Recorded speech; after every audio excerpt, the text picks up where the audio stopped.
Section 151 appointment of director elected by small share holder. ये section केवल listed company पे लागू होती है। लिस्टेड कंपनी में have one director elected by such small share holder in such manner and with such term and condition as may be prescribed. सबसे पहली बात तो स्मॉल शेयर होल्डर किसे कहते हैं। स्मॉल शेयर होल्डर वैसे शेयर होल्डर होते हैं जिनके पास जो शेयर है उसकी नॉमिनल वैल्यू 20,000 से ज़्यादा ना हो। फिर बात आती है कि एक कंपनी से स्मॉल शेयर होल्डर के द्वारा जो डायरेक्टर अपॉइंट करेगी वो कैसे करेगी, उसका प्रोसीजर क्या है। तो उसका प्रोसीजर जो है, सबसे पहले या तो कंपनी सुमोटो कर लेगी, दूसरी बातें या एप्लीकेशन ऑफ मेंबर। इसकी लिमिट क्या है? इसका लिमिट है a listed company may upon notice of not less than 1000 small share holder या 1/10 of total number of small share holder. इन दोनों की लिमिट का जो लोअर होगा उस चीज़ को एक्सेप्ट किया जाएगा। फिर बात आती है, ये सेक्शन ना बिल्कुल 160 की तरह है। 160 में जैसे हम लोग 14 डेज़ पहले मीटिंग होने से पहले नोटिस देते हैं, डायरेक्टर अपना डीन सबमिट करता है, डायरेक्टर अपना डिस्क्वालीफाई नहीं ऐसा स्टेटमेंट सबमिट करता है। ये सारी चीज़ एक जैसे हैं। स्टेटमेंट में 3 चीज़ों को मेंशन किया जाता है कि डायरेक्टर के पास डीन है, दूसरा डायरेक्टर डिस्क्वालीफाई नहीं है और तीसरा डायरेक्टर का कंसेंट है कि वो स्मॉल शेयर होल्डर के द्वारा चुने हुए डायरेक्टर बनना चाहता है। फिर बात आती है कि क्या कंडीशन है अपॉइंट करने का। तो कंडीशन ये है कि ये डायरेक्टर रोटेट नहीं होगा, दूसरा इस डायरेक्टर का टेन्योर जो होगा वो 3 साल होगा और तीसरी बातें, ये डायरेक्टर कभी भी रीअपॉइंट नहीं होती है, ये डायरेक्टर कभी रीअपॉइंटमेंट नहीं होगा। इन एलिजिबिलिटी क्या है? इन एलिजिबिलिटी जो है कि जो भी director small share holder director बनना चाहता हो वो डिस्क्वालीफाई ना हो। ये डायरेक्टर कब वैकेशन करेंगे? तो 3 केसेस में ये डायरेक्टर वैकेट करेंगे। सबसे पहले उस डायरेक्टर पे 164 लागू हुआ हो, दूसरा या वो डायरेक्टर 167 अट्रैक्ट करता हो, या तीसरी 149 सबसेक्शन 6 जो इंडिपेंडेंट डायरेक्टर वाला स्टेटस था ना, अगर उसको सही ढंग से नहीं मेंटेन किया तो इस डायरेक्टर को वैकेट करना पड़ेगा। फिर बात आती है limit on number of company. कितने कंपनी में एक स्मॉल शेयर होल्डर डायरेक्टर हो सकता है? तो बोला 2 कंपनी से ज़्यादा नहीं हो सकता और दूसरी बातें, दोनों कंपनी एक दूसरे का कंपटीटर नहीं होना चाहिए। फर्दर डिस्क्वालिफिकेशन ये है कि जो 3 साल का टेन्योर है, 3 साल का कूलिंग पीरियड है। कूलिंग पीरियड में कोई भी स्टेटस ये डायरेक्टर नहीं रखेगा। नेक्स्ट जो सेक्शन है वो सेक्शन 152 है। 152 मतलब होता है appointment of first director.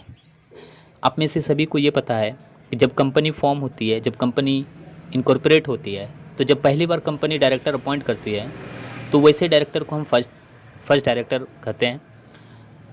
First director का अपॉइंटमेंट जो होता है पहले से ही किसी आर्टिकल्स में मेंशन होता है। अगर प्रोविजन आर्टिकल्स में नहीं बना हो कि फर्स्ट डायरेक्टर का अपॉइंटमेंट कैसे करेंगे, तो जो भी सब्सक्राइबर है, जो भी मेमोरेंडम सब्सक्राइबर है, वो बंदे फर्स्ट डायरेक्टर हो जाएंगे till the first board meeting. जब तक फर्स्ट बोर्ड मीटिंग नहीं हो तब तक वो फर्स्ट डायरेक्टर बने रहेंगे।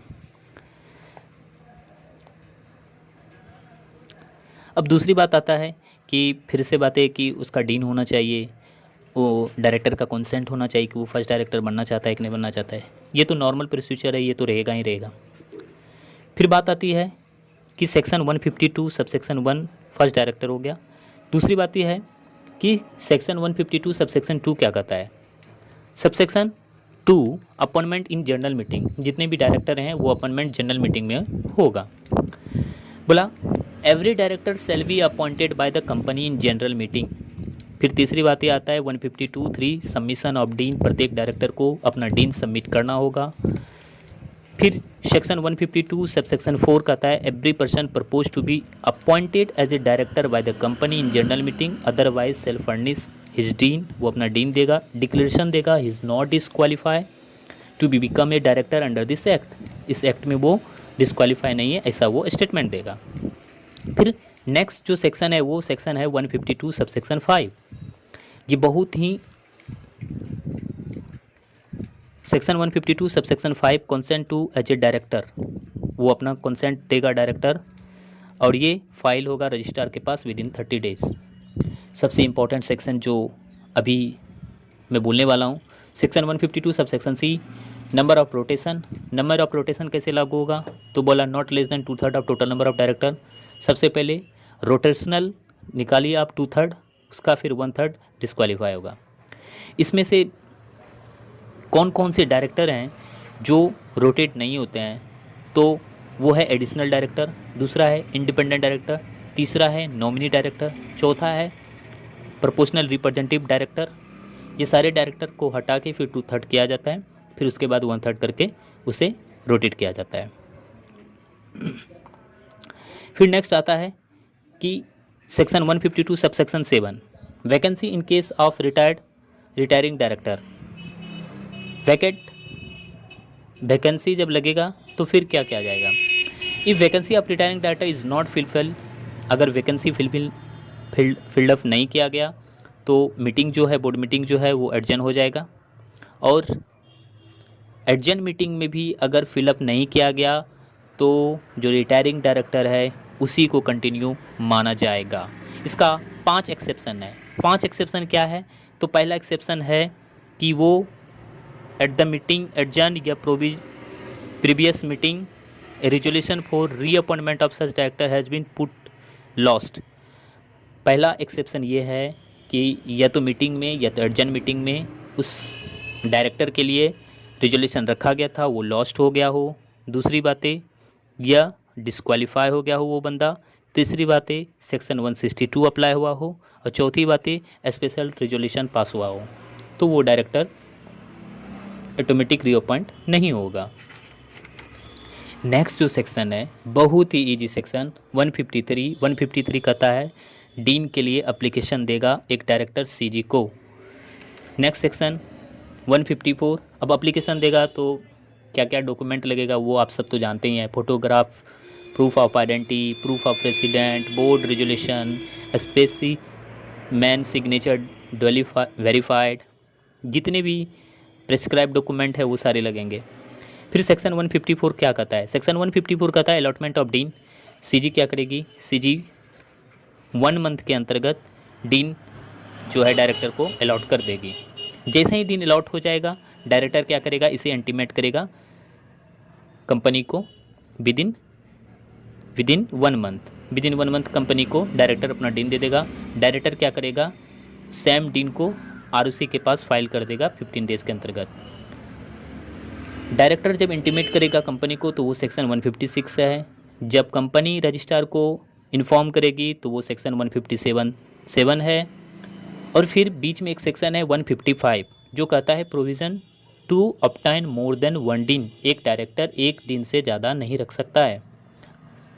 फिर बातें आती है सेक्शन 157 जो अगर उसमें कंपनी 15 दिन के अंतर्गत 15 डेज़ के अंदर अगर आरओसी को नहीं फाइल किया तो पेनल्टी फेल्योर होने का लगेगा 25,000 and 100 rupees each day after the first during which such failure continue and subject to maximum 1 lakh तक लगेगा। सेक्शन 158 कहता है obligation to indicate DIN. Director क्या करेगा, जितने भी डॉक्यूमेंट है कंपनी का, आरओसी का, एमसीए का, वो सभी में अपना डीन मेंशन करेगा। एक सेक्शन है 159 पनिशमेंट फॉर कंट्रावर्सी। अगर आप 52, 55, 56 में कंट्रावेंस करते हैं तो आपको पेनल्टी लगता है 50,000 का एंड 500 ईच डे का।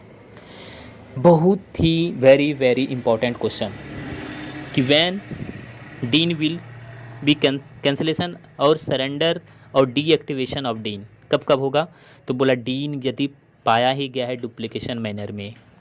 तीसरी, डीन ऑब्टेन किया गया है रॉन्गफुली मैनर में या फ्रॉडुलेंट मैनर में। तीसरा, डेथ ऑफ कंसर्न इंडिविजुअल, जिसे डीन अलॉट किया गया था वो ही डेथ कर गया हो। चौथी बातें, concern individual has been declare as a person of unsound mind by a competent court. किसी कोर्ट के द्वारा जो कंसर्न पर्सन था जिसे डीन अलॉट किया गया था वो बंदा अनसाउंड पर्सन माना गया। Concern individual has been adjudicated as a instalment बंदा हो गया। इन सारे केसेस में या तो डीन कैंसिल हो सकता है, या सरेंडर किया जा सकता है, या डीएक्टिवेशन हो सकता है। एक सेक्शन है, सेक्शन नहीं रूल्स है, रूल्स 12A, जिसमें KYC सबमिट होता है। और दूसरी रूल्स है rules to be e form active, इसे आप खुद पढ़ लीजिए। नेक्स्ट सेक्शन जो है section 160, right of person other than retiring director to stand for directorship. जितने भी डायरेक्टर अप्लाई करता है डायरेक्टर बनने के लिए अदर देन रिटायरिंग डायरेक्टर, वो सेक्शन 160 में फॉलो होता है, other than additional alternative casual vacancy nominal director को छोड़ के, NPR को छोड़ के। इसकी क्या क्या रिक्वायरमेंट, तो जो न्यू डायरेक्टर बनने वाले उसका रिक्वायरमेंट है कि 15 डेज़ के पहले आपको नोटिस देना पड़ेगा कौन से डायरेक्टर को आप प्रपोज कर रहा है। डायरेक्टर अपना खुद का नाम प्रपोज कर सकता है या दूसरे का नाम भी प्रपोज कर सकता है। दूसरी बात ये है कि वो 1 लाख डिपॉजिट देगा।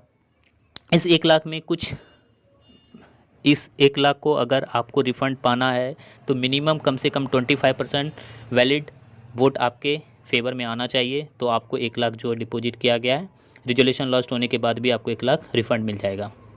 फिर बात आती है कि कौन कौन से ऐसे डायरेक्टर हैं जिनको डिपॉजिट नहीं करना पड़ेगा यदि उनका नाम प्रपोज किया गया हो अपॉइंट के लिए। तो the first independent director, second NRC nomination and remuneration committee अगर प्रपोज कर रहा है किसी डायरेक्टर को तो डिपॉजिट नहीं लगता है, या बोर्ड ऑफ डायरेक्टर प्रपोज कर रहा है तो डिपॉजिट नहीं लगता है।